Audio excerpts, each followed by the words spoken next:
نحمده ونصلي ونسلم على رسوله الكريم اما بعد فاعوذ بالله من الشیطان الرجیم بسم اللہ الرحمن الرحیم وَلَقَدْ أَرْسَلْنَا رُسُلًا مِّن قَبْلِكَ وَجَعَلْنَا لَهُمْ أَزْوَاجًا وَذُرِّيَّةً صدق اللہ مولانا العظیم۔ معزز سامعین و ناظرین، السلام علیکم ورحمۃ اللہ وبرکاتہ۔ ابھی جو آیت کریمہ میں نے آپ کے سامنے تلاوت کی ہے، یہ سورہ رعد کی آیت ہے۔ اس کا پس منظر یہ ہے کہ حضور علیہ الصلاۃ والسلام کی نبوت پر مشرکین مکہ طرح طرح کے اعتراضات کیا کرتے تھے۔ اس میں سے ایک اعتراض ان کا یہ بھی تھا، وہ کہتے کہ یہ نبی کیسے ہیں، یہ تو شادیاں بھی کرتے ہیں، ان کے تو بچے بھی ہیں۔ گویا کہ ان کے ذہن میں کنسیپٹ یہ تھا کہ اگر نبی ہوتے تو نہ بیویاں ہوتی نہ بچے ہوتے۔ بڑا ہی عجیب اعتراض تھا۔ اللہ رب العزت نے اس کے رد میں ان آیتوں کا نزول فرمایا اور کہا کہ ہم نے اس سے پہلے بھی جو رسول بھیجے ہیں ان کی بھی اولادیں تھیں، ان کی بھی بیویاں تھیں، تو یہ اعتراض یہ فضول اعتراض ہے۔ یعنی کہ بیویاں ہونا اور بچے ہونا یہ نبوت کے منافی نہیں ہے، نبوت کے اگینسٹ نہیں ہے، اس کے خلاف نہیں ہے، بلکہ عین مطابق ہے، کیونکہ نبی کا ہر عمل امتی کے لیے رہنمائی کا سبب ہوتا ہے۔ اب اگر نبی نکاح نہ کرے اور اولادیں نہ ہوں اور ان کی تربیتیں نہ ہوں تو امت کو یہ کیسے پتہ چلے گا کہ نکاح کی برکت کیا ہے، فضیلت کیا ہے، طریقہ کیا ہے، ازدواجی زندگی گزارنے کا سلیقہ کیا ہے، رشتہ داریاں نبھانے کا طریقہ کیا ہے، اولاد ہوگی تو اولاد کے حقوق کیا ہیں، اولاد کی پرورش کس طرح کی جائے۔ اولاد جوں بڑھتی جاتی ہے، عمر بڑھتی جاتی ہے تو ہر دور میں تقاضے بدلتے جاتے ہیں۔ بچپن میں والدین الگ طرح کی محنتیں کرتے ہیں، بعد میں جب تھوڑا سا لڑک پن آ جاتا ہے ان کی تعلیم کی کوشش ہوتی ہے، جوان ہوتے ہیں تو پھر ان کی نکاح کے لیے بھاگ دوڑ ہوتی ہے۔ غرض یہ کہ زندگی پوری کی پوری جو ہے ہماری محتاج ہے رسول اللہ صلی اللہ علیہ وسلم کی تعلیم کی۔ تو اللہ رب العزت نے یہ جو ارشاد فرمایا کہ ہم نے اس سے پہلے بھی رسولوں کو بھیجا تھا اور ان کی بھی بیویاں تھیں، ان کے بھی بچے ہوا کرتے تھے۔ نبوت اتنا بڑا منصب ہے کہ نبی کے کاندھوں پر پوری امت کی ذمہ داری ہے، پوری قوم کی ذمہ داری ہے۔ اس ذمہ داری کو نبھاتے ہوئے، دینی ذمہ داری کو نبھاتے ہوئے اپنی دنیاوی زندگی بالکل بیلنس کر کے چلا کرتے تھے۔ یہ نبوت کا خاصہ ہے۔ نبی آئیڈیل ہوتا ہے نا، یہ عمل کر کے بتلایا، کیونکہ نبی کا قول ہمیشہ جو ہے، نبی کا عمل قول سے بڑا ہوتا ہے، یعنی جو نبی کہتا ہے وہ اس سے بڑھ کر کے دکھاتا ہے۔ نبی نے رمضان کے روزے کا حکم دیا، خود نفلی روزے بھی رکھا کرتے تھے، ایک دن روزہ رکھتے تھے، ایک دن افطار کرتے تھے۔ جی، نبی نے تجارت بھی کر کے دکھائی، اپنا معاش، ذریعہ معاش بھی کر کے دکھایا، ساتھ ہی ساتھ تدریس بھی جاری ہے، تبلیغ بھی جاری ہے، تعلیم بھی جاری ہے۔ یہ ساری ذمہ داریاں، قوم کے فیصلے حضور صلی اللہ علیہ وسلم کے پاس آ رہے ہیں، لوگ اپنے مسائل لے کر آتے تھے، ان کا حل بھی ہوتا ہے، دارالافتاء بیٹھا ہوا ہے، حضور جو ہے لوگوں کے درمیان فیصلے فرما رہے ہیں۔ یہ سارا ٹائم یوٹیلائز ہونے کے باوجود رسول اللہ صلی اللہ علیہ وسلم کی پرسنل لائف بالکل بیلنسڈ تھی۔ ایسا نہیں ہوا کہ باہر کے لوگوں کے اوپر زیادہ توجہ ہو رہی ہے تو گھر کے لوگوں پر توجہ نہیں ہے، ایسا نہیں تھا، بلکہ حضور صلی اللہ علیہ وسلم کے معمولات پر غور کیا جائے تو پتہ چلتا ہے کہ آپ علیہ الصلاۃ والسلام نے اپنے دین کے 3 حصے کر دیے تھے۔ ایک حصہ لوگوں کی تعلیم و تبلیغ کے لیے صرف فرماتے ہیں، دوسرا حصہ جو ہے فیملی کو دیا کرتے تھے، ان کے غموں میں خوشی میں شامل رہنا، ان کے حقوق ادا کرنا وغیرہ، اور تیسرا حصہ اپنی ذات کے آرام کے لیے رکھا کرتے تھے۔ اور جو تیسرا حصہ اپنی ذات کے لیے رکھا کرتے اس میں سے بھی بعض خاص لوگوں کو جو ہے وقت دیا کرتے تھے، یعنی اپنا پرسنل آرام بھی سیکریفائز کیا کرتے تھے۔ اندازہ لگائیں، آج ہماری یہ سوچ بن چکی ہے، ہم یہ سمجھتے ہیں کہ آدمی اگر دیندار ہو تو دنیا دار نہیں ہو سکتا، اس کی دنیا صحیح سے نہیں چل سکتی، نماز قرآن میں لگ گیا تو جاب نہیں کرتا یا پڑھائی نہیں کرتا وغیرہ، اس طرح کے وسوسے ذہن میں آتے ہیں۔ حالانکہ ایسا نہیں ہے، بلکہ دین سلیقے سے زندگی گزارنے کا نام ہے، اللہ کی اطاعت میں زندگی گزارنے کا نام ہے، رسول اللہ صلی اللہ علیہ وسلم کی اتباع میں زندگی گزارنے کا نام ہے۔ آپ کھائیں پئیں لیکن سلیقے سے، جیسے اللہ کے رسول صلی اللہ علیہ وسلم نے سکھایا، وہ کھائیں جسے اللہ نے حلال کیا، اس سے بچیں جسے اللہ نے حرام کیا، شادی کریں جس طرح سے رسول اللہ صلی اللہ علیہ وسلم کی سنت ہے، بچے بھی ہوں گے اولاد بھی ہوں گے تربیت کریں جیسے رسول اللہ صلی اللہ علیہ وسلم کی سنت ہے، ٹھیک ہے۔ باقی سارے دنیاوی معاملات کریں، کہیں روک ٹوک نہیں ہے، شریعت نہیں کہتی کہ یہ چھوڑ دیں اور یہ کریں، دنیا چھوڑ دیں اور دینداری کریں، صرف اس طرح نہیں شریعت کی تعلیم، بلکہ شریعت یہ چاہتی ہے کہ اپنی دنیا کو بھی دین کے سلیقے کے مطابق ڈھالیں۔ اسی لیے پچھلے درس میں بھی ہم نے حضور صلی اللہ علیہ وسلم کی نکاح کی نسبت سے بیان کیا کہ نکاح کی سنت کیسی ہے اور اس کی برکات کیا ہیں، پھر ولیمے کے چند آداب وغیرہ بیان کیے۔ آج چونکہ حضور صلی اللہ علیہ وسلم کی ازدواجی زندگی موضوع ہے تو اس میں ہم یہ دیکھیں گے کہ رسول اللہ صلی اللہ علیہ وسلم کی ازواج مطہرات کتنی تھیں اور کون سی تھیں، ان کا مختصر تعارف دیکھیں گے، کیونکہ قرآن میں اللہ رب العزت نے ان کے تعلق سے فرمایا یا نساء النبی لستن کاحد من النساء، اے نبی کریم صلی اللہ علیہ وسلم کی بیویوں تم دوسری کسی عورت کی جیسی نہیں، یعنی تم اسپیشل ہو، تمہارا کردار اسپیشل ہے، تمہارا انتخاب اسپیشل ہے، اسی لیے رسول اللہ صلی اللہ علیہ وسلم کی بیوی بننے کا تمہیں شرف حاصل ہے، اور تم دوسری عورتوں کی طرح نہیں ہو سے مراد تم سے ایکسپیکٹیشن بھی زیادہ ہیں، کیونکہ تم چونکہ نبی کی زوجہ ہو، بیوی ہو، تو دوسری عورتوں کے لیے تم ماڈل بنو گی۔ رسول اللہ صلی اللہ علیہ وسلم کی ذات سے مرد حضرات تو نصیحت لیتے ہی ہیں، ان کی سیرت پر عمل کرتے ہی ہیں، لیکن عورتیں اپنے معاملات کیسے گزاریں، کیونکہ عورتوں کی بعض مسائل ہوتے ہیں مخصوص، تو ان کی تعلیم و تربیت کیسی ہو، وہ کس سے رہنمائی حاصل کریں، کیونکہ سیرت طیبہ تو صرف مردوں کے لیے نہیں ہے، عورتوں کے لیے بھی ہے، لڑکیوں کے لیے بھی ہے، تو اب یہ اپنی رہنمائی کیسے حاصل کریں گی؟ تو رسول اللہ صلی اللہ علیہ وسلم کی تربیت یافتہ یہ بیویاں جن کے تعلق سے اللہ نے فرمایا کہ تم دوسری عورتوں کی طرح نہیں ہو، تم اسپیشل ہو، تو تمہارا کردار بھی اسپیشل ہونا چاہیے، اور ان کی سیرت سے ہم رہنمائی حاصل کرتی ہیں، ہماری مائیں بہنیں بیٹیاں جو ہیں تربیت حاصل کر سکتی ہیں۔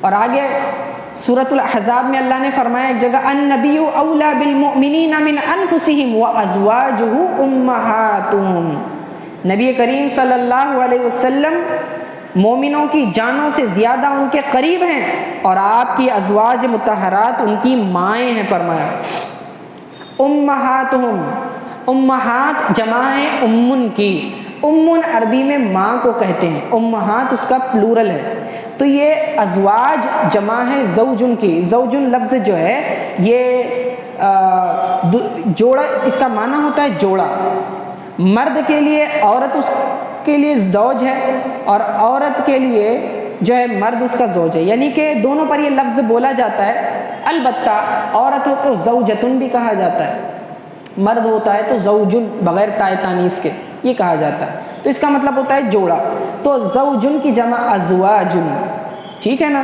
یعنی بیویاں، یہاں پہ چونکہ نسبت رسول اللہ صلی اللہ علیہ وسلم کی طرف ہے تو ترجمہ بیویوں کا کریں گے، ٹھیک ہے۔ تو امہاتہم، امہات جمع ہے امن کی، تو اللہ نے فرمایا رسول اللہ صلی اللہ علیہ وسلم کی جو ازواج ہیں، جو بیویاں ہیں، یہ امت کی مائیں ہیں، اللہ نے ماں کا درجہ دیا، بلکہ ہماری ماؤں سے بڑھ کر درجہ عطا فرمایا ہے، کیونکہ ہماری ماں میں اور امت کی ماؤں میں فرق کیا ہے؟ تو فرق یہ ہے کہ ہم تعظیم تو اپنی ماؤں سے زیادہ کریں گے. دوسرا یہ کہ یہ امت کی جو مائیں ہیں ان سے پردہ لازم ہے. ہماری ماں سے ہمارا کوئی پردہ نہیں ہوتا، ہماری والدہ سے پردہ نہیں ہوتا، لیکن امہات المؤمنین مومنوں کی جو مائیں ہیں ان سے پردہ لازم ہے. تیسرا فرق یہ ہے کہ ان امہات المؤمنین سے رسول اللہ صلی اللہ علیہ وسلم کی وفات کے بعد کوئی نکاح نہیں کر سکتا، جبکہ دنیا میں قانون یہ ہے کہ کوئی شوہر مر جاتا ہے تو پھر اس کی بیوی جو اس عورت سے کوئی دوسرا عدت کے بعد نکاح کر سکتا ہے. لیکن اللہ تعالیٰ نے اسے حرام قرار دے دیا، فرمایا وَلَا أَن تَنكِحُوا أَزْوَاجَهُ مِن بَعْدِهِ أَبَدًا إِنَّ ذَلِكُمْ كَانَ عِندَ اللَّهِ عَظِيمًا. اور یہ ناجائز ہے کہ تم ان کے بعد ان کی ازواج مطہرات سے نکاح کرو، بے شک یہ اللہ کے نزدیک بہت بڑا گناہ ہے. ٹھیک ہے یہ بات. تو اب ازواج مطہرات کتنی ہیں؟ ان کی تعداد 11 ہے، ٹوٹل 11 ہے، جن میں سے 6 خاندان قریش سے اور باقی دوسرے قبائل سے ہیں. اب ہم ان کا تذکرہ کیوں سنیں؟ ایک تو میں نے بتایا کہ آدمی کسی سے محبت کرے تو پہلے اس کے بارے میں جانے. ہم اگر اپنی ماں کو، ہم ہماری والدہ سے محبت کرتے ہیں، ٹھیک ہے، تو چونکہ ہم اپنی والدہ کو پہچانتے ہیں، عادات و اطوار پہچانتے ہیں، فطری محبت ہے. لیکن امت کی ماؤں کے اگر ہمیں نام بھی نہ پتہ ہو، ہم ان سے محبت کیسے کریں؟ جو جس سے محبت کرتا ہے اس کے بارے میں کچھ تو پتہ ہوتا ہے. ہم کہتے ہیں یہ امت کی مائیں ہیں، ہم تعظیم کریں گے، لیکن ماں کا نام ہی نہیں معلوم. اتنی افسوس کی بات ہے. تو ہم تفصیل نہیں، بس مختصراً چند ان کے اسماء اور ان کا بیسک تھوڑا سا خلاصہ ہم دیکھیں گے. ان میں سے نام میں ترتیب وار گنتا ہوں اور پھر اس کے بعد ایک ایک کے تعلق سے میں بیان کروں گا. سب سے پہلے ام المؤمنین حضرت خدیجہ بنت خویلد رضی اللہ تعالی عنہا. ان کے تعلق سے ہم پہلے بھی پچھلے درس میں سماعت کر چکے ہیں کہ یہ رسول اللہ صلی اللہ علیہ وسلم کی سب سے پہلی زوجہ ہیں اور بہت زیادہ خصوصیات کی حامل ہیں کہ رسول اللہ صلی اللہ علیہ وسلم نے پورے دور کی سب سے بہترین خاتون انہیں فرمایا ہے. یہ پہلی خاتون ہے جنہوں نے اسلام لایا، رسول اللہ صلی اللہ علیہ وسلم کی مدد کی.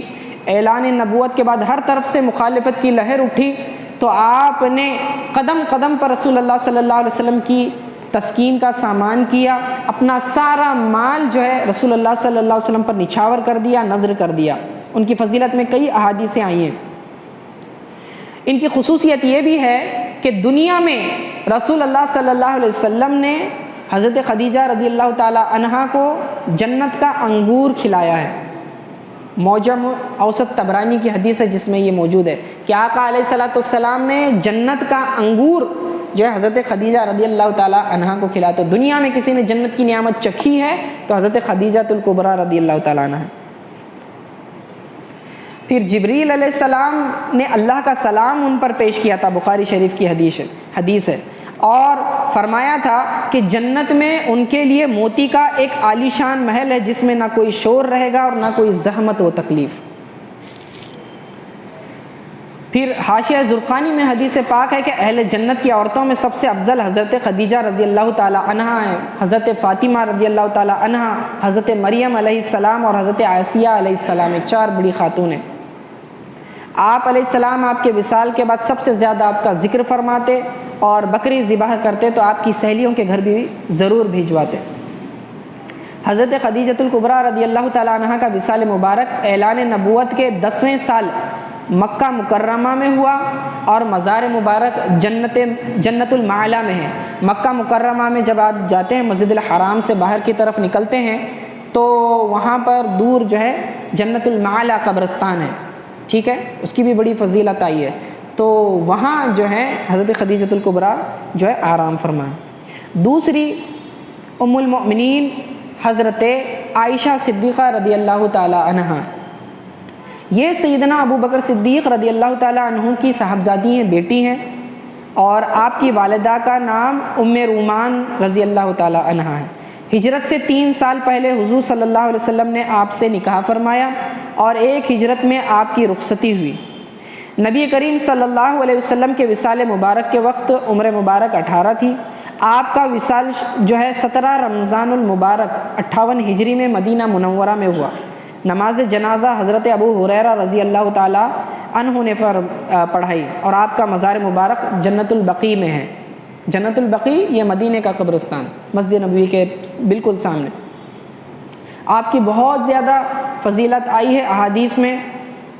آپ کے علاوہ اور کسی کنواری سے رسول اللہ صلی اللہ علیہ وسلم نے نکاح نہیں فرمایا، اور ان کی خصوصیت یہ ہے کہ جب آپ بستر نبوت پر ہوتی اس حالت میں بھی وحی کا نزول ہوتا۔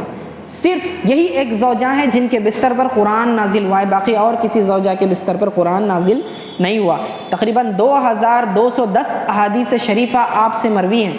آپ بہت بڑی فقیہہ تھی، عالمہ تھی، بڑے بڑے صحابہ کرام آپ سے فتویٰ لینے آیا کرتے تھے، مسائل پوچھنے آیا کرتے تھے، اور آپ کی براءت اور پاک دامنی میں قرآن مجید میں سورہ نور کی 10 آیتیں نازل ہوئیں، 11 نمبر سے لے کے 20 تک۔ تیسری ام المؤمنین حضرت حفصہ رضی اللہ تعالی عنہا ہیں۔ آپ حضرت عمر رضی اللہ تعالی عنہ کی صاحبزادی ہیں، حضرت عمر کی بیٹی ہیں۔ آپ کے پہلے شوہر خنیس بن حذافہ رضی اللہ عنہ جنگ بدر یا احد میں شہید ہو گئے۔ رسول پاک صلی اللہ علیہ وسلم نے 3 ہجری میں آپ سے نکاح فرمایا۔ آپ حدیث شریف اور فقہ میں بڑا درجہ رکھتی تھی۔ آپ سے 60 احادیث شریفہ روایت کی گئی ہیں۔ 45 ہجری ماہ شعبان مدینہ شریف میں وصال ہوا، اور جنت البقیع میں آپ کا مزار مبارک ہے۔ پھر ام المؤمنین حضرت ام حبیبہ رضی اللہ تعالی عنہا، یہ چوتھی زوجہ۔ آپ کا ایک نام رملہ ہے، حضرت ابو سفیان رضی اللہ تعالی عنہ کی صاحبزادی ہیں۔ آپ کی والدہ کا نام صفیہ بنت العاص ہے، جو حضرت عثمان غنی رضی اللہ تعالیٰ عنہ کی پھپھو ہیں۔ آپ سے 65 احادیث شریفہ مروی ہیں۔ حضرت امیر معاویہ رضی اللہ تعالیٰ عنہ آپ کے بھائی اور شاگرد ہیں، اور آپ کا 44 ہجری میں وصال ہوا، جنت البقیع میں مدفون ہیں۔ تو شرح مواہب میں یہ چیزیں لکھی ہوئی ہیں۔ ان کا نکاح جب ہوا تھا تو یہ ذوالحجرتین ہیں، اصل میں انہوں نے 2 ہجرتیں کی تھیں، ایک حبشہ کی طرف اور ایک جو ہے مدینہ منورہ کی طرف۔ اور رسول اللہ صلی اللہ علیہ وسلم نے جب ان سے نکاح فرمایا تھا تو ڈسٹنس والا نکاح تھا، یعنی کہ آپ تھیں حبشہ میں اور رسول اللہ صلی اللہ علیہ وسلم تھے مکہ میں، اور رسول اللہ صلی اللہ علیہ وسلم کی یہ جو ام حبیبہ ہیں، ان کی جانب سے وکیل جو ہے حبشہ کا بادشاہ تھا، اس نے نکاح پڑھایا تھا، ٹھیک ہے، اور مہر 4000 دینار مقرر کیا تھا۔ 5ویں ام المؤمنین حضرت ام سلمہ رضی اللہ تعالی عنہا ہیں۔ آپ کا نام ہند ہے، والد کا نام حذیفہ ہے۔ آپ کا پہلا نکاح حضرت ابو سلمہ عبداللہ بن اسد رضی اللہ تعالی عنہ سے ہوا۔ دونوں میاں بیوی نے پہلے حبشہ کی طرف ہجرت کی۔ 4 ہجری میں آپ کے شوہر کا انتقال ہوا، پھر سرور دو عالم صلی اللہ علیہ وسلم نے آپ سے نکاح فرمایا۔ آپ نے نبی اکرم صلی اللہ علیہ وسلم سے 378 احادیث شریفہ روایت کی ہیں۔ 84 سال کی عمر میں 61 ہجری میں آپ کا وصال ہوا۔ آپ کا مزار بھی جو ہے جنت البقیع میں ہے۔ 6ٹھی زوجہ ام المؤمنین حضرت سودا بنت زمعہ رضی اللہ تعالی عنہا ہیں۔ حضرت رسول اللہ صلی اللہ علیہ وسلم کی زوجیت میں آنے سے پہلے آپ اپنے چچا زاد بھائی سکران بن عمرو رضی اللہ عنہ کے نکاح میں تھی۔ آپ اپنے شوہر کے ہمراہ حبشہ کی جانب ہجرت ثانیہ میں ہجرت کی تھی۔ پھر مکہ مکرمہ آنے کے بعد ان کے شوہر انتقال فرما گئے، تو نبی کریم صلی اللہ علیہ وسلم سے ان سے نکاح فرما کر ام المؤمنین کا شرف عطا کیا۔ والد کا نام زمعہ اور والدہ کا نام شموس بنت عمرو تھا۔ آپ کا وصال ماہ شوال 52 ہجری میں مدینہ منورہ میں ہوا، اور مزار اقدس جنت البقیع میں ہے۔ 7ویں ام المؤمنین حضرت زینب بنت خزیمہ رضی اللہ تعالی عنہا ہیں۔ پہلے حضرت عبداللہ بن جاش رضی اللہ عنہ کے نکاح میں تھی۔ آپ کے خاوند جنگ بدر میں شہید ہو گئے تھے۔ 3 ہجری غزوہ احد سے 1 مہینہ قبل نبی کریم صلی اللہ علیہ وسلم نے انہیں زوجیت میں داخل فرما کر عظیم شرف بخشا۔ 4 ہجری ماہ ربیع الاخر آپ کا وصال ہوا اور آپ بھی جو ہے جنت البقیع میں آرام فرما ہے۔ 8ویں ام المومنین حضرت زینب بنت جحش رضی اللہ تعالی عنہ ہیں۔ آپ غرباء و مساکین کو کھلانے کا بڑا اہتمام فرماتی تھیں، اسی لیے آپ کا لقب ام المساکین ہے۔ آپ رشتے میں حضور صلی اللہ علیہ وسلم کی پھوپھو جان حضرت امیمہ رضی اللہ تعالی عنہ کی صاحبزادی ہیں، بیٹی ہیں، یعنی پھوپھو کی لڑکی ہیں، پھپھیری بہن۔ پہلے آپ زید بن حارثہ رضی اللہ عنہ کے نکاح میں تھی، پھر 5 ہجری میں آپ کا نکاح نبی اکرم صلی اللہ علیہ وسلم سے ہوا، یعنی زید رضی اللہ تعالیٰ عنہ نے جب طلاق دے دی تو پھر آپ علیہ السلام نے نکاح فرمایا۔ 21 ہجری مدینہ منورہ میں وصال پا کر جنت البقیع میں مدفون ہوئی۔ حضرت عمر رضی اللہ تعالیٰ عنہ نے آپ کی نماز جنازہ پڑھائی۔ یہ جو حضرت زینب بنت جحش رضی اللہ تعالیٰ عنہ ہیں، یہ ان کی بڑی فضیلت ہے کہ آپ دوسرے زوجہ ازواج سے جب خطاب کرتی، بیان کرتی تو ان کے درمیان یہ فرماتی کہ دنیا میں دوسری ازواج کا نکاح جو ہے دنیا میں ہوا ہے، لیکن میرا نکاح رسول اللہ صلی اللہ علیہ وسلم سے اللہ رب العزت نے آسمانوں پر فرمایا ہے، کیونکہ خود وَلَمَّا قَضَى زَيْدٌ وَطْرًا جو آیت ہے اس کے اندر اللہ رب العزت نے فرمایا کہ پھر ہم نے حضرت زینب کا نکاح جو ہے حضور صلی اللہ علیہ وسلم سے کیا، تو نکاح حضور اللہ فرما رہا ہے کہ ہم نے نکاح جو ہے حضرت زینب کا کر دیا، یہ آسمانوں پر فیصلے ہو گئے، اور پھر یہ قرآن میں آیت ہے، بڑی فضیلت ہے۔ 9ویں ام المؤمنین حضرت صفیہ رضی اللہ تعالی عنہا ہیں۔ آپ پہلے کنانہ بن الحقیق کے نکاح میں تھی۔ پہلے آپ کا عقد مبارک سردار انبیاء صلی اللہ علیہ وسلم سے ہوا۔ آپ حضرت ہارون علیہ السلام کی اولاد میں سے ہیں، تو ایک نبی کی اولاد سے اور ایک نبی کی بیوی ہیں، یہ آپ خصوصیت ہے حضرت صفیہ رضی اللہ تعالی عنہ کی کہ ازواج مطہرات میں نبی کی اولاد میں سے بھی ہیں اور نبی کی زوجہ بھی ہیں، یہ شرف کسی اور کو نہیں ہے۔ تو آپ دیکھ رہے ہیں کہ ہر زوجہ جو ہے کسی نہ کسی فضیلت کی حامل ہے، اسپیشلٹی ہے ان کی، اسی لیے قرآن نے جو فرمایا یا نساء النبی لستن کاحد من النساء، اے رسول اللہ صلی اللہ علیہ وسلم کی بیویوں تم دوسری عورتوں کی طرح نہیں ہو، تو یہ چنی ہوئی خواتین تھیں۔ تو ان کا پہلا نام زینب تھا، رسول اللہ صلی اللہ علیہ وسلم نے نکاح کے بعد آپ کا نام صفیہ رکھا۔ آپ 50 ہجری یا 52 ہجری مدینہ طیبہ میں وصال ہوا اور جنت البقیع میں آرام فرما ہے۔ 10ویں ام المؤمنین حضرت جویریہ رضی اللہ تعالی عنہا ہیں۔ آپ قبیلہ بنو مستلق کے سردار حارث بن ضرار کی صاحبزادی ہیں۔ پہلے آپ کا نام برہ تھا، پھر آپ کا اسم مبارک جویریہ ہوا۔ غزوہ مریسیع میں فتوحات کے نتیجے میں حضرت جویریہ آئی تھیں۔ حضرت نبی اکرم صلی اللہ علیہ وسلم نے انہیں آزاد فرما کر ان سے نکاح فرمایا۔ جب صحابہ کو یہ معلوم ہو گیا کہ حضرت جویریہ رضی اللہ تعالی عنہا سے نبی اکرم صلی اللہ علیہ وسلم نے نکاح فرمایا ہے، تو سب نے کہا کہ جس خاندان میں حضرت نبی اکرم صلی اللہ علیہ وسلم نکاح فرما لیں اس خاندان کا کوئی فرد غلام یا باندی نہیں رہ سکتا، چنانچہ سبوں نے اس قبیلے کے سارے غلام و باندیوں کو آزاد کر دیا۔ حضرت عائشہ صدیقہ رضی اللہ تعالی عنہا فرماتی ہیں کہ حضرت جویریہ رضی اللہ تعالی عنہا کے نکاح سے بڑھ کر برکتوں والا کسی کا نکاح نہیں، کیونکہ ان کی برکت سے ان کے خاندان کے سارے غلام و باندیاں آزاد ہو گئے۔ 50 ہجری مدینہ منورہ میں وصال پا کر آپ بھی جنت البقیع میں مدفون ہوئی۔ 11ویں ام المومنین حضرت میمونہ رضی اللہ تعالی عنہا ہیں۔ آپ کے والد کا نام حارث بن حزن تھا اور والدہ کا نام ہند بن عوف تھا۔ پہلے آپ ابو رحم بن عبد العزیٰ کے نکاح میں تھی۔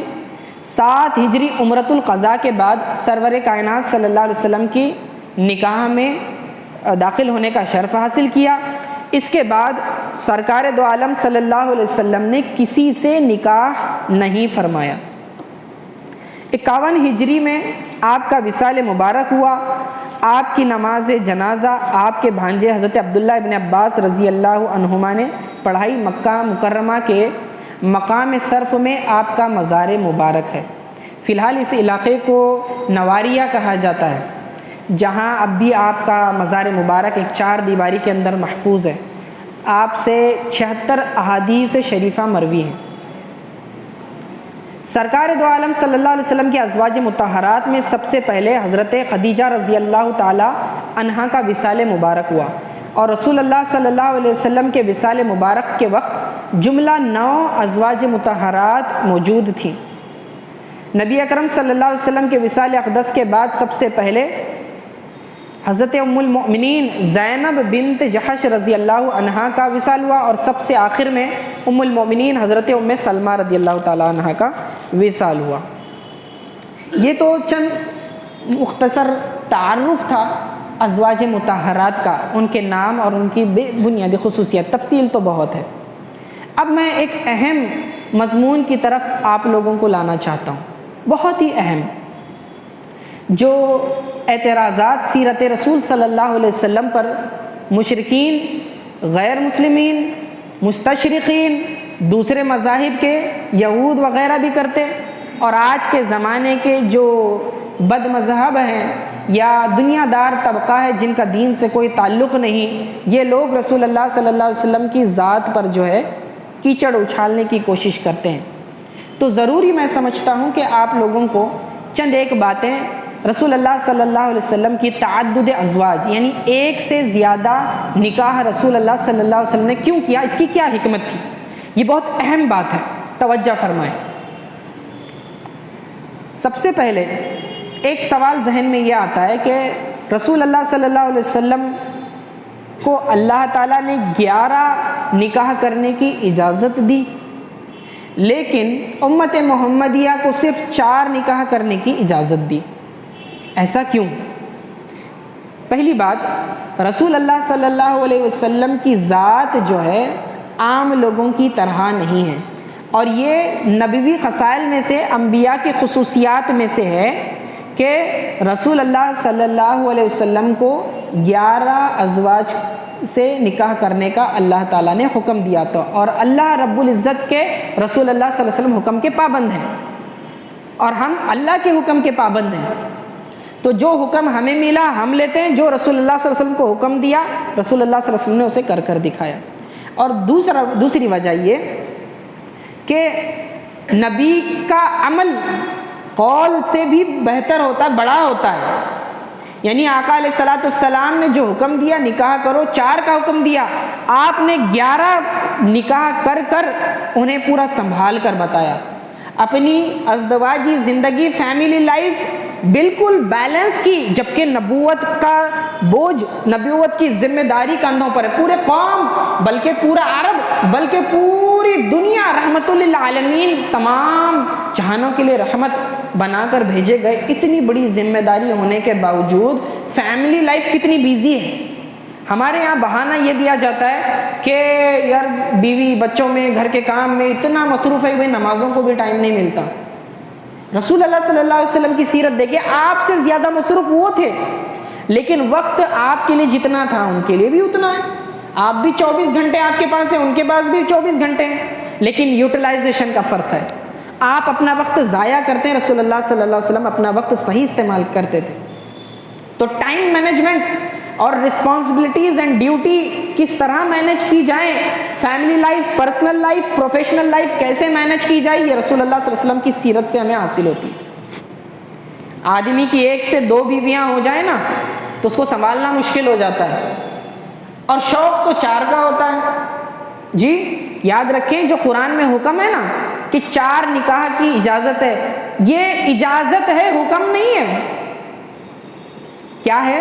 اجازت ہے۔ میکسیمم جو ہے قوم کو فائدہ پہنچانے کے لیے آپ کر سکتے ہیں، لیکن لازم نہیں ہے آپ پر، کیونکہ آگے اللہ نے فرمایا اگر تم انصاف نہ کر سکو ان کے درمیان اعتدال نہ کر سکو تو تمہارے لیے ایک ہی بہتر ہے۔ جب اللہ نے کہا تمہارے لیے ایک ہی بہتر ہے، کیونکہ اللہ ہماری لیمیٹیشنز جانتا ہے، ہماری کمزوریاں جانتا ہے، وہ ہمارا خالق ہے، وہ جانتا ہے ہم کتنے ویک ہیں۔ اب لوگ کہتے ہیں کہ ہم سنبھال لیں گے، ہم کہتے ہیں کہ پہلے حقوق زوجین، بیوی کے حقوق اور اس کی تربیت اور اولاد کے حقوق، اس کی تربیت وغیرہ ذرا مفتی صاحب کے پاس بیٹھ کر معلوم کریں، جب سیکھ لیں گے نا پھر کہیں گے ایک ہی کافی ہے۔ جی تو خیال رکھیں اس بات کا۔ تو یہ اجازت ہے لیکن حکم نہیں ہے کہ بھئی تم نے 4 ضروری ہے کرنا، نہیں۔ اب رسول اللہ صلی اللہ علیہ وسلم نے ایک سے زیادہ کیوں نکاح کیے؟ اگلی وجہ اس میں سب سے پہلے ایک ہے تشریعی مقصد، یعنی کہ رسول اللہ صلی اللہ علیہ وسلم کا عمل شریعت ہے، اور اللہ رب العزت نبی کے عمل سے شریعت کے احکام امت کو بیان فرما رہا ہے۔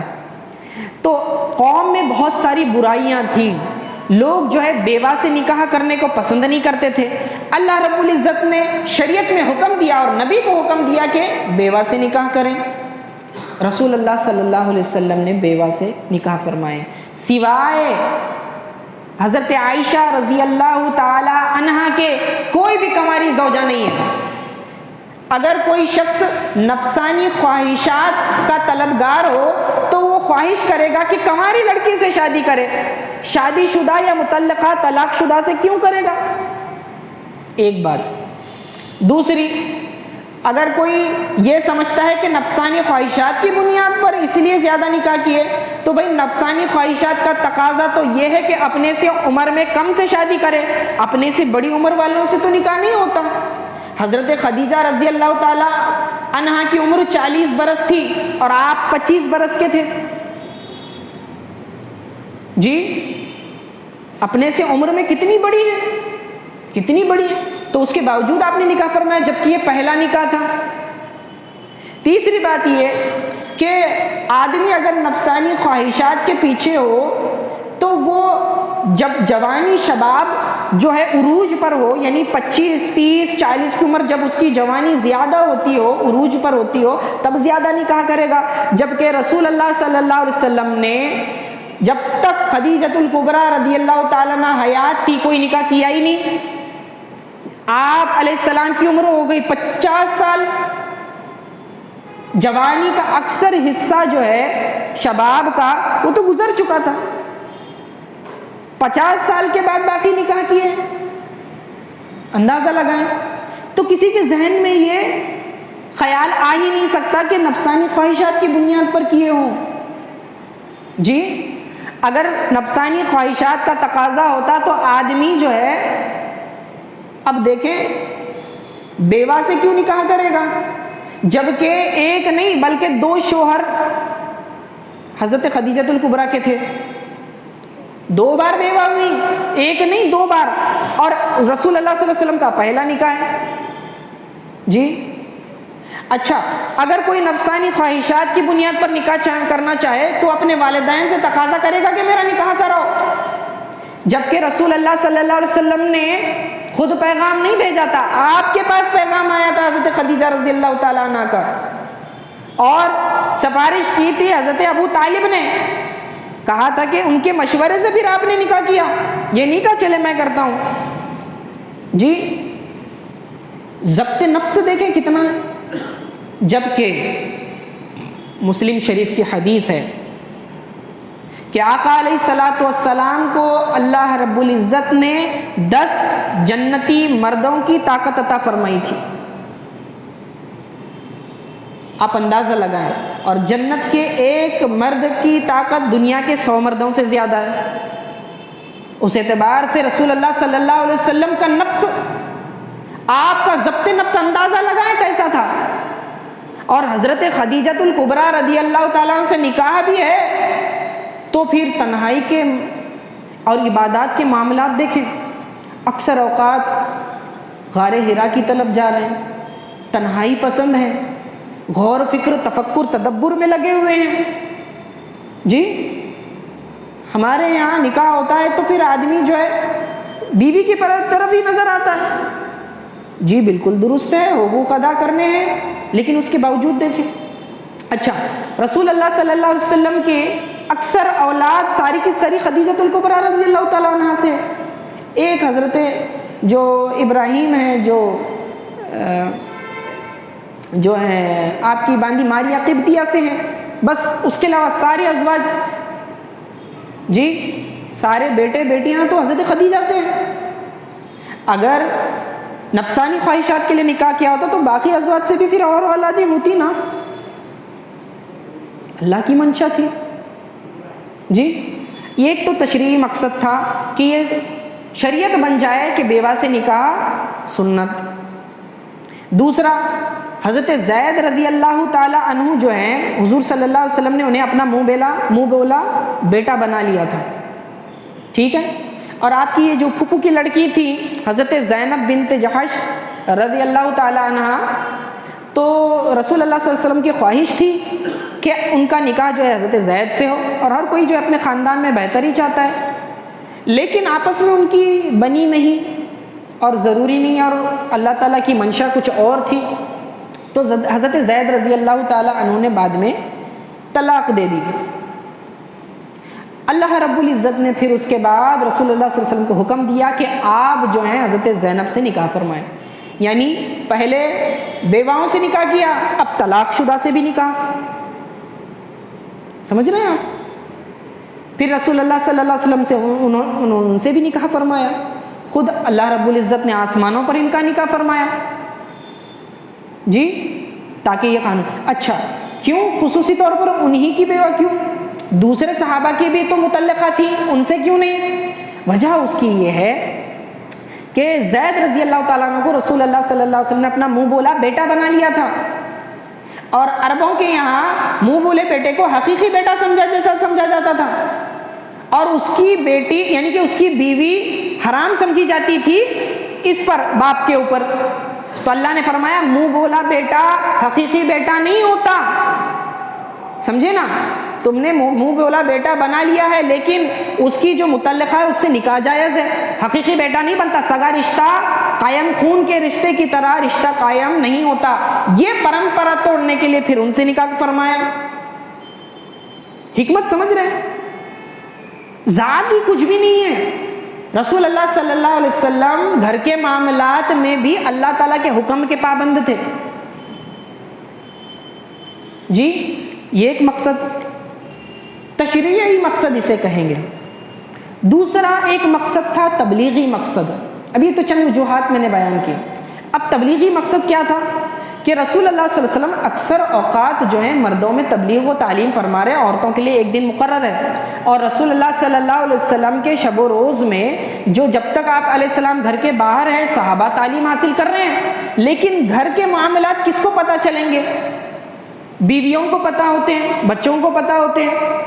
جی تو رسول اللہ صلی اللہ علیہ وسلم کی ایک سے زیادہ ازواج جو تھیں، اس میں حکمت یہ تھی کہ آپ کے رات دن گھر کے جو معاملات ہیں اس کو ملاحظہ کریں اور دوسری خواتین کو، امت کی خواتین تک تعلیم پہنچائیں.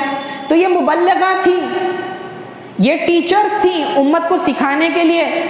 یا نساء نبی لستن کاحد من النساء، دوسری عورتوں کی طرح نہیں ہے. تمہاری رسپانسبلٹی یہ ہے کہ تم رسول اللہ صلی اللہ علیہ وسلم کے گھر کے سارے معاملات کو بغور ملاحظہ کرو، اور اس کے بعد کیا کرو؟ امت کی عورتوں تک، خواتین تک تبلیغ پہنچاؤ. مسند احمد میں اگر آپ دیکھیں گے تو 22,000 سے آگے جو ہیں 26,000 تک، تقریباً 2,500 احادیث صرف ازواج مطہرات سے مروی ہیں. اندازہ لگائیں اگر ازواج مطہرات نہ ہوتی، ایک ہی زوجہ ہوتی، تو حدیث کا اتنا بڑا ذخیرہ ہم تک نہیں پہنچ پاتا. اچھا، میاں بیوی کے بعض معاملات ایسے ہوتے ہیں جو پبلکلی نہیں بتائے جا سکتے، شرم کا تقاضا ہوتا ہے. ازدواج کا جو اپنا فزیکل ریلیشن کے بعض مسائل ہوتے ہیں، پھر حیض وغیرہ کے مسائل ہوتے ہیں جو پبلکلی نہیں سنائے جا سکتے. عورتیں سوال کرنے میں شرم محسوس کرتی ہیں، تو کیسے پتہ چلے؟ خواتین براہ راست رسول اللہ صلی اللہ علیہ وسلم سے پوچھیں گی، حیا کا تقاضا ہے، تو آقا علیہ السلام یہ مسائل جو اسپیسیفکلی عورتوں کے متعلق ہوتے تھے وہ اپنی ازواج کو سکھاتے، اور باقی خواتین ازواج مطہرات کے پاس آ کر مسائل دریافت کرتی تھیں۔ صرف خواتین نہیں بلکہ مرد حضرات، صحابہ میں بڑے بڑے اکابر صحابہ جو ہے فتویٰ لیا کرتے تھے۔ ماں عائشہ رضی اللہ تعالیٰ عنہ فقیہہ تھی، فتوے دیا کرتی تھی، مجتہدہ تھی۔ اس سے یہ بھی معلوم ہوا کہ خواتین کو بھی عالمہ بنانا چاہیے تاکہ خاندان کی دوسری ضرورتیں اور معاشرے کی جو سوسائٹی وغیرہ کی آپ کی ضرورتیں پوری ہوں، کیونکہ عورتوں کی تعلیم اگر نہیں ہوگی تو عورتیں سیکھیں گی کہاں سے؟ ان کے اپنے مسائل کیا مسجد میں آئیں گی؟ نہیں۔ تو یہ تربیت بھی ہے کہ ہم بھی اپنی خواتین کو یوں تیار کریں کہ وہ جو ہے دعوت و تبلیغ کا کام کریں، کم از کم اپنے خاندانی میں ہی صحیح، کم از کم اپنی بیٹیوں کی تربیت کریں۔ جی یہ ایک تبلیغی مقصد تھا۔ تیسرا مقصد یہ بھی تھا کہ شریعت اسلام، یہ جو تبلیغی مقاصد کے آگے ایک اور مقصد یہ بھی تھا کہ ترویج اسلام ہو، یعنی اسلام زیادہ سے زیادہ پھیلے۔ اب اس میں کیسی مدد ہوئی؟ حکمتاً دیکھیں کہ قبیلہ بنو مستلق کے سردار حارث کی بیٹی کون ہے؟ حضرت جویریہ رضی اللہ تعالیٰ عنہا ہے۔ تو جویریہ رضی اللہ تعالیٰ عنہا سردار کی بیٹی ہیں۔ اب وہ جو چونکہ غزوہ مریسیع میں قیدی بن کر آئیں اور قانون یہ تھا کہ فدیہ دے کر چھڑایا جا سکتا تھا، تو رسول اللہ صلی اللہ علیہ وسلم نے، اب چونکہ ان کے قبیلے کی سردار کی بیٹی قید ہوئی اور باقی قبیلہ بھی جو ہے تقریباً 300 خاندان کے جو افراد تھے وہ مختلف صحابہ میں جو ہے غلام اور باندیاں بن چکے تھے، رسول اللہ صلی اللہ علیہ وسلم نے سردار کی بیٹی کو یہ اعزاز دیا اور شرف بخشا کہ انہیں آزاد کر کے نکاح کر لیا۔ اس عمل کی بنیاد پر باقی صحابہ نے کہا کہ ارے باقی قبیلے کے یہ جو باقی افراد جو ہمارے پاس غلام باندیاں ہیں، یہ تو رسول اللہ صلی اللہ علیہ وسلم کے سسرالی رشتہ دار بن گئے اور ہم انہیں اپنے غلام بنا کر رکھے۔ سب نے آزاد کر دیا، تقریباً 300 خاندان کے افراد آزاد ہوئے۔ کتنی برکت! حضرت جویریہ رضی اللہ تعالیٰ نے دیکھیں کتنی زیادہ برکت کی بات ہے۔ تو یہ اسلام کی ترویج بھی، یعنی حضور صلی اللہ علیہ وسلم کا یہ عمل جو نکاح کرنا تھا اس کے پیچھے یہ حکمت تھی کہ باقی قبیلہ اسلام لے آئے۔ انہوں نے کہا کہ ہمارے قبیلے کی بیٹی کو اتنا اعزاز ملا تو ہم اس نبی کے قدموں کے غلام بن جائیں گے۔ غلامی سے صحابہ نے آزاد کیا، پھر صحابی سے غلامی سے نکل کر رسول اللہ صلی اللہ علیہ وسلم کی غلامی میں آ گئے۔ یہ بھی ایک مقصد تھا۔ پھر اس کے بعد آپ دیکھیں کہ کفالتی مقصد بھی تھا۔ کفالت کا مطلب ہوتا ہے پرورش کرنا۔ رسول اللہ صلی اللہ علیہ وسلم نے باقی جو ازواج سے نکاح کیا وہ یا تو بیوہ تھیں یا طلاق شدہ تھیں، ان کے خاندان، ان کے بچے، ان کے گھر بار کو سنبھالنے کے لیے، معاشرے میں سہارا دینے کے لیے ایسے ہی یوں نہیں چھوڑ دیا، اپنی قوم کی عورتوں کو سہارا دیں، ان کی تنگ دستی دور کریں، ان کے گھر بار کو سنبھالیں۔ تو رسول اللہ صلی اللہ علیہ وسلم نے ان کی پورے گھروں کی ذمہ داری اٹھائی۔ اب اتنے گھروں کا راشن پانی پورا فراہم کرنا کتنی بڑی رسپانسبلٹی ہے۔ ایک گھر چلانا ہمارے یہاں مشکل ہوتا ہے، جی کچھ کم زیادہ ہوگا تو عورتیں کہتی ہیں کہ بھائی جب تک سامان نہیں آئے گا کچھ بنائیں گے نہیں، لیکن رسول اللہ صلی اللہ علیہ وسلم کے مزاج کو دیکھیں تو کتنے خاندانوں کی پرورش کی۔ جی ایک روایت میں آتا ہے کہ رسول اللہ صلی اللہ علیہ وسلم سال بھر کا راشن فراہم کر دیتے تھے ایک ساتھ ہی تمام گھروں میں۔ یہ بات اور تھی کہ وہ اتنی سخیہ تھی کہ سارا کا سارا صدقہ و خیرات کرتی اور خود فاقے سے رہتی تھی، بڑی بلند شخصیات تھی۔ تو معلوم یہ ہوا کہ رسول اللہ صلی اللہ علیہ وسلم نے جو ایک سے زیادہ نکاح فرمائے تھے وہ اپنی ذات کے لیے نہیں، اپنی نفسانی خواہشات کے لیے نہیں، بلکہ اللہ کے حکم کو پورا کرنے کے لیے کیے۔ پھر ایک مقصد دلجوئی بھی تھا۔ حضرت عمر رضی اللہ تعالیٰ عنہ کی جو بیٹی تھی حضرت حفصہ، تو خنیس جو تھے ان کے جو جنگ بدر میں صحابی شہید ہو گئے، تو وہ اپنا جو ہے بیٹی کا نکاح کا پیغام جو ہے حضرت عثمان رضی اللہ تعالیٰ عنہ کے پاس لے آئے، حضرت عمر رضی اللہ تعالیٰ عنہ۔ تو حضرت عثمان رضی اللہ تعالیٰ عنہ نے سوچا کہ یہ مجھے چند دن کی مہلت دو، میں اس کے بعد بتاتا ہوں۔ چند روز کے بعد فرمایا کہ میں ابھی نکاح کا ارادہ نہیں رکھتا. اب بڑے رنجیدہ ہوئے. حضرت عمر رضی اللہ تعالیٰ عنہ کو برا لگا، فطری بات ہے، باپ کو برا لگتا ہے. پھر اس کے بعد جو ہے آپ ابو بکر رضی اللہ تعالیٰ عنہ کے پاس گئے اور ان کے لیے جو ہے رشتہ پیش کیا. تو آپ خاموش رہے، آپ نے جواب نہیں دیا اس کے اوپر، ٹھیک ہے. تو آپ کو اور زیادہ برا لگا حضرت عمر رضی اللہ تعالیٰ عنہ. بعد میں جو ہے رسول اللہ صلی اللہ علیہ وسلم نے حضرت عمر رضی اللہ تعالیٰ عنہ کو بلایا اور حضرت حفصہ رضی اللہ تعالیٰ عنہ سے نکاح فرمایا. تو آپ بڑے خوش ہوئے. اس کے بعد ابو بکر رضی اللہ تعالیٰ عنہ آئے اور فرمایا ہو سکتا ہے اے عمر تمہیں میری بات کا برا لگا ہو کہ میں نے جواب نہیں دیا تھا. تو کہنے لگے بالکل برا لگا تھا مجھے.